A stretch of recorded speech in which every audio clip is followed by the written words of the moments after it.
બચાવી લ્યો. હવે આ આટલા બધા ફાવી ગયા ને આવું બધું કરવાનું શું કારણ ખબર? મારો ને તો હાથ જોડી જાય અને જાજા ભેળા થઈ મારવા આવે. આ બધું થયું હાથ ઉચ્ચાનું કારણ આ હતું. અને રાજપૂતોમાં શું છે કે 5 જણા હોય, 7 જણા હોય, 70 જણા હોય, 700 હોય, હામો આવે એટલે પછી હવે ઓછા સહિત બાપા માફ કરતો, એમાં બીજું કાંઈ હોય જ નહીં. હડ પડે જીંક માચી ગચૂક કટ જાત શીશ કટ ટૂક ટૂક ફટ જાત કંઈક થાય ફરાફાર હટ જાત કંઈક કાયર હજાર. પણ હવે ઘોળ સાથે રહીએ ને વાર કાંઈ થતી રહીએ એટલે હું ગાતો ગાતો આ વાત માનતો જ આવું છું. એ વખતનો જે સમય હતો, એક યુદ્ધનો સમય હતો, એક રણ મેદાનમાં માથા આપવાનો સમય હતો. તેથી માથા પણ આપ્યા છે. તો આજ તો ધર્મના માટે આપણે ખાલી પૈસા જ આપવા પડે છે. પણ એક વખત જ્યારે યુદ્ધનો હતો, જે હાકે એની તરવાર અને જેની મૂછમાં પાણી હોય એની ધરતી બચે.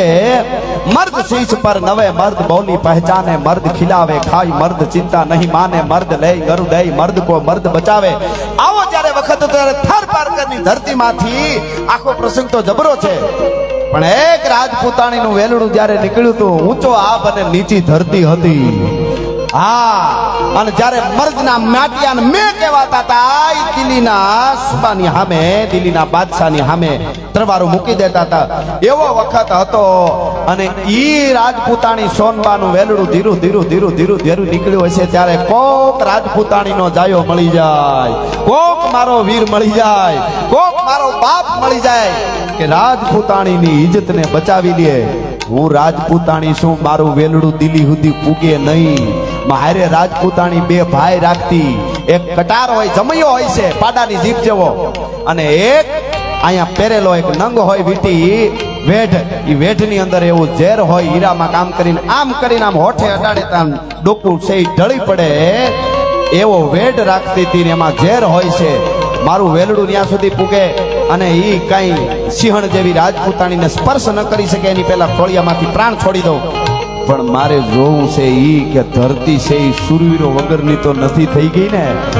અને ઈ વેલડું વાગડની વીર ભૂમિમાંથી ધીરું ધીરું ધીરું ધીરું નીકળ્યું હોય છે. અડધી રાતનો સમય હોય છે.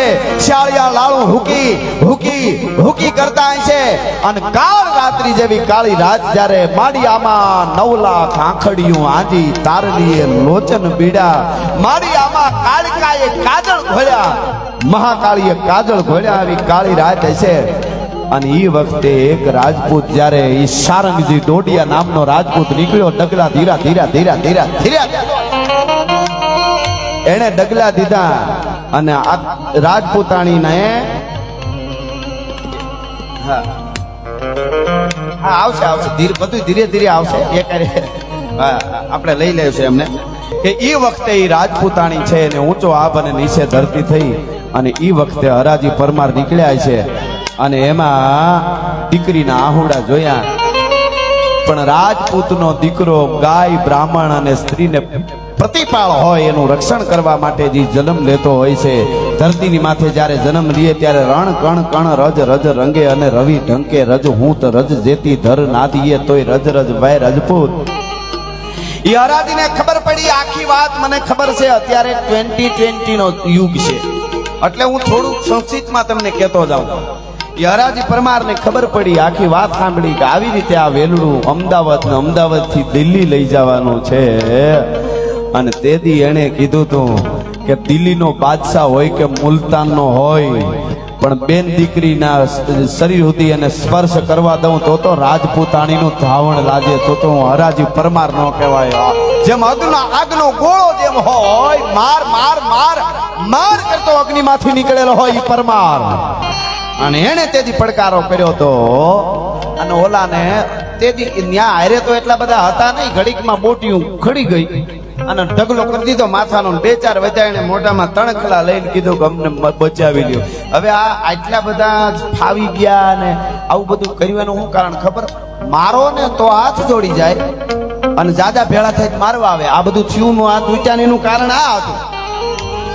અને રાજપૂતોમાં શું છે કે 5 જણા હોય, 7 જણા હોય, 70 જણા હોય, 700 હોય, હામો આવે એટલે પછી હવે ઓછા સહિત બાપા માફ કરતો, એમાં બીજું કાંઈ હોય જ નહીં. હડ પડે જીંક માચી ગચૂક કટ જાત શીશ કટ ટૂક ટૂક ફટ જાત કંઈક થાય ફરાફાર હટ જાત કંઈક કાયર હજાર. અને રેલડીના પાદરમાંથી જ્યારે ઈ નીકળ્યા છે ઈ વેલડું, અને પછી આખી એની જવાબદારી લીધી. ઓલાને 2 4 5 હાથ જે કઈ બચ્યા હતા ઈ દિલ્હી ગયા હશે, અને દિલ્હી ગયા પછી બાદશાહને તો પગથી માથે ને માથેથી વેમંડ ગઈ.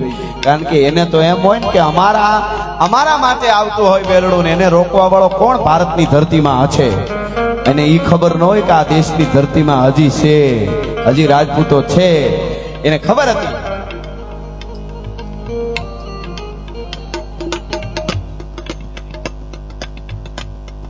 મોહિતભાઈ ભરતભાઈ ડોડિયા એમના તરફથી 10,051 રૂપિયા આવે છે. જોરદાર તાળીથી આપણે એમને વધાવી. ધન્યવાદ. આવશે મેં કીધું ને બધા એ કાર્ય આવે છે ને એટલે મને નામમાં આડાવડું થઈ જાય છે. પણ ધીરે, અને આ કાંઈ છેલ્લો પ્રોગ્રામ છે નહીં. તમે એક પ્રોગ્રામમાં બધું લઈ લ્યો એ નો હાલે. ઘરનો ડાયરો એટલે કહું છું. હા, અમારે ઓલી વાત સારી છે. ગઢવીનો દીકરો આવી રીતે કંઈક પ્રસંગ હશે ને તો ભેવામનો ઢોર સારતો હતો, ચારણનો દીકરો. તો આવી રીતનો કંઈક ધર્મોત્સવ હતો ને, જમણવાર હોય ને તો એને છાશ પીવાનું મન થયું. તો ઈ ન્યા દઈને ઉભો રહ્યો ગ્લાસ લઈને કે છાશ આપો ને, અહીં ઢોર સરે છે તો ઉનાળાનો સમય છે તો હું થોડીક છાશ પીવું. એટલે ઓલા આયોજક વર્તી ગયા. ઈ કે લે આ તો ગઢવી લાગે. ઈ કે રામાયણ સંભળાવો ને તો છાશ આપું. ઈ કે પેલા છાશ તો આપો. એટલે કીધું કે હાલે ગ્લાસમાં છાશ નાખીને ગઢવીનો દીકરો છાશ પી ગયો. પછી કીધું કે હવે રામાયણ સંભળાય. તો કે લ્યો હવે સંભળાવું. કે એક રાજા હતો અને 4 દીકરા, રામ ભરત શત્રુઘ્ન લક્ષ્મણ, આ 4 દીકરા હતા. 4 દીકરાના લગ્ન થયા પછી રામ લક્ષ્મણ જાનકી વનમાં ગયા. સીતાજીનું હરણ થયું. પછી રાવણને મારી નાખ્યો. રાવણને માર્યા પછી રામ લક્ષ્મણ જાનકીજી વાંદરા બધા પાછા અયોધ્યામાં આવ્યા. બોલો રામચંદ્ર ભગવાનની જય. એટલે ઓલા છાશ પાવા વાળા કીધું કે હાવ આવડી જ રામાયણ. કે એક ગ્લાસ સાહેમાં તો એવડી જ હોય ને કે એમાં પછી. પણ આ તો ઘરનો ડાયરો છે એટલે આવી વાત કરું છું. અને એ રાજપૂત જયારે દિલ્હીથી જયારે 4,000 ની સેના લઈને બાદશાહના માણસો સુબો જયારે આવ્યા છે અને આ દેશની ધરતીમાં, તેથી આ વાગડની ધરતીમાં તેથી એ યુદ્ધ જામ્યું હોય છે. અને એ યુદ્ધ જામવા ટાણે એ કહેવાય છે કે હરાજી પરમારે ડગલા દીધા છે. ત્યારે કેમ ડગલા દીધા છે? પંજા નાખતો ગાવ્યો સિંહ, ડાલામતો કાળ જાળ દાડાળો, આદિયો દેતો ડુંગરા ડણક અને હાથિયા ડુંગરા ઢૂંઢ આદિયા પથીરે માથે લાગિયા.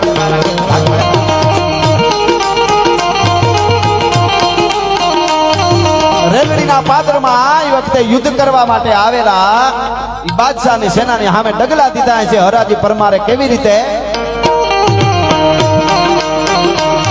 પંજા નાખતો ગાવ્યો સિંહ, ડાલામતો કાળ જાળ દાડાળો, આદિયો દેતો ડુંગરા ડણક અને હાથિયા ડુંગરા ઢૂંઢ આદિયા પથીરે માથે લાગિયા. કેતારા કેતા કરેના બણક બુહુરીને ટાળો નથી ક્રોધ વાળો, ખોટ વાળો ઢાળે નશા મોટ ઢાળો, કરંતો હુકાર હાથે પાળો દીકરાળે જાણ હતો જાણે કાળ ચૂકે નહીં. એક થાપે હાંડિયો શિકાર નથી તારાનો રોશનના દારે ભૂલથી ના ભારે પાછો લાગણો હોય તો કદી ખાઈ ના.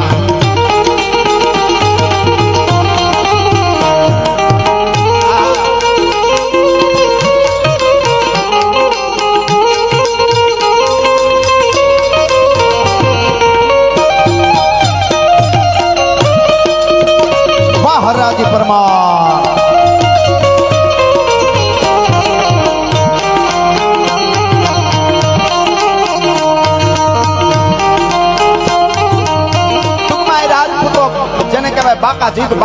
બાકા જીક બોલાવતા લડ્યા. અને 4,000 ની સેના હતી છતાંય રાજપૂતો છે એને જેમ ગાજર મૂળીને મોળે એમ મોળી નાખી સેનાને. 3,000 ની બીજી સેનાને મોકલી, પાછી મંગાવી. એ સેના પણ એની પાસે તો ઘણા બધા હતા. એ સેના આવી, એના હામાં પણ રાજપૂતો લડ્યા, યુદ્ધ કર્યું, લડ્યા. અને તેથી વીર હરાજી જે કહેવાય કે એક બેન દીકરીની ઇજ્જત બચાવવા માટે જે પોતાના પ્રાણ આપી દીધા.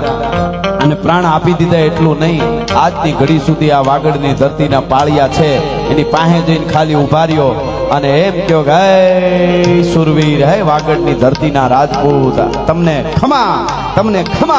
એ હરાજીના પાળિયા સામે ઉભા રહ્યો ને હૈયામાં વાઇબ્રેશન ન આવે તો આ દેશની ધરતીનો સુરવીર ન કહેવાય. ભલા માણસે એવું બલિદાન હરાજીએ બલિદાન આપ્યું. એના પછી એની પેઢીમાં હાંગાજીએ પણ ધર્મને બચાવવા માટે બલિદાન આપ્યું. અને એની પેઢીમાં હેમાજીએ, અને એમની સાથે 2500 રાજપૂતો છે. એ બધાય હાંકના રાજપૂતો છે. એમણે પાછા આવ્યા એમના જ ભરતભાઈ રિંકલબેન દીકરીઓ પણ અહીંયા પૈસા આવે. રિંકલબેન મહાદેવભાઈ ડોડિયા તરફથી કેટલા છે? 10,051 આવે છે. જોરદાર તાળીથી આપણે એમને વધાવ્યું. વાહ હિન્દકી રાજપૂતાની. એટલા માટે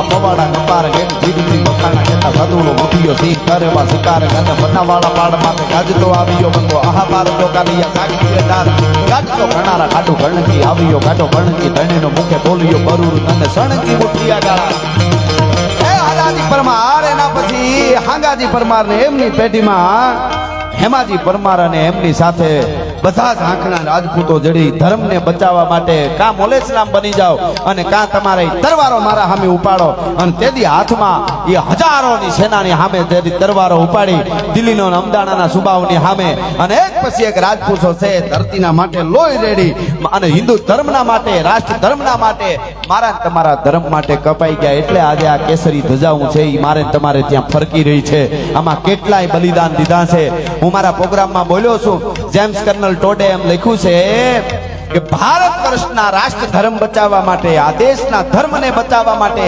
ગાયોને બચાવવા માટે અને સનાતન હિન્દુ ધર્મને બચાવવા માટે એટલા રાજપૂતો કપાણા છે આમાં રાજપૂતોને જ ગૌરવ જો થાય અને બીજાને ન થાય તો પાપ લાગશે એવું કાયમ મારા પ્રોગ્રામમાં જાહેરમાં બોલું છું કારણ કે એને જ્ઞાતિ માટે કોઈ દી જોયું જ નથી કે આ જ્ઞાતિ 18 વર્ણને ગૌરવ થાય એટલા રાજપૂતો કપાણા જેમ્સ કર્નલ ટોડ કહે છે એ કહું છું એટલા રાજપૂતો ભારત વર્ષ માટે કપાણા છે કે જેના હાડકા ભેળા કરવામાં આવે તો ભારત ફરતી દિવાલ ચણાઈ જાય એટલા કપાણા છે ત્યારે ભારત વર્ષનો સનાતન ધર્મ બચ્યો છે એવી રીતે અહીંયા 2500 કપાઈ ગયા પણ 28,000 ને કાપી નાખ્યા કુકદી કા આંકડો તો મેળવજો 28,000 ને અહીંયા કાપી નાખ્યા હતા અને છેલ્લે બાદશાહને ભાગવું પડ્યું કે આ ગાંડા થાય રાજપૂતોના જ્યારે ધડ પડી જાય છે પછી એને કાળ પણ રોકી શકતો નથી એને એના પછી ભાગવું પડે ગમે એને ભાગવું પડે અને ભાગવું પડે એટલા માટે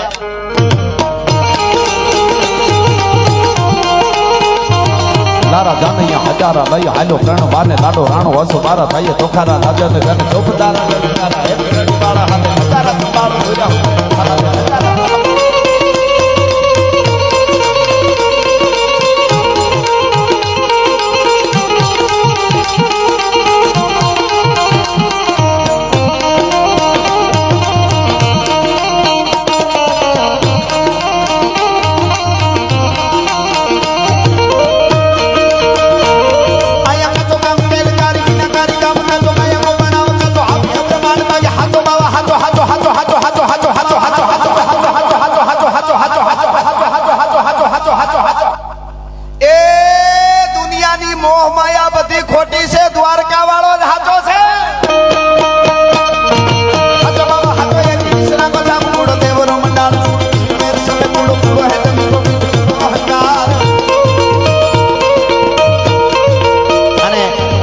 બધા બેઠા છો અહીંયા રાજપૂત સમાજ જ હોય એવું નહીં 18 વર્ણ હોય ને એને બધાએ સ્વીકાર્યો છે મારા પ્રોગ્રામમાં મેં વાત કરી છે કદાચ આપે સાંભળી છે કે ઘણાને એમ થાય કે તમે રાજપૂતો કરો આટલું બધું તો એને હું એમ પૂછું પ્રશ્ન કરું કે 5000 છેલ્લા વર્ષમાં 5000 વર્ષમાં રાજપૂત ધીંગાણાનો ઢોલ વાગ્યો રાજપૂત ગામના પાદરમાંથી નીકળ્યો ઘોડી ઉપર સવાર થઈને નીકળ્યો કોઈ પણ ગામ હોય અને ઈ રાજપૂતને કહો કે કીધું ક્યાં જાવ છો તો કે ગાયું વાળી ગયા છે એટલે હું એને વાળવા માટે જાઉં છું અને ત્યારે સામેવાળાએ કીધું કે ઈ ગાયું તો રબારીની છે ઈ તો ગઢવીની છે ઈ તો કુંભારની છે ઈ તો પટેલની છે ઈ તો ઠાકોરની છે ઈ તો વાણિયાની છે ઈ તો બ્રાહ્મણની છે તમારી નથી એટલે રાજપૂતે કીધું કે એવું છે મને એમ કે અમારી ગાયું એમ કરીને ઘોડી પાછી વાળી લીધી એવો 5000 વર્ષમાં એક ઇતિહાસ હોય તો બતાવીજો તેદીથી અમે આ વાતો કરવાનું બંધ કરી દઈશું ભલા માણસ કોઈ દી બને જ નહીં ગમે એની હોય પણ વાર કરજો ધણી કોઈ હોતો ધણી પ્રજાના સૂરનો થાય ભેટો પછી કાળજા વેરતો હાથ જ્યાં સાંભળે પછી કેમ બેહી રહે ક્ષત્રિય બેટો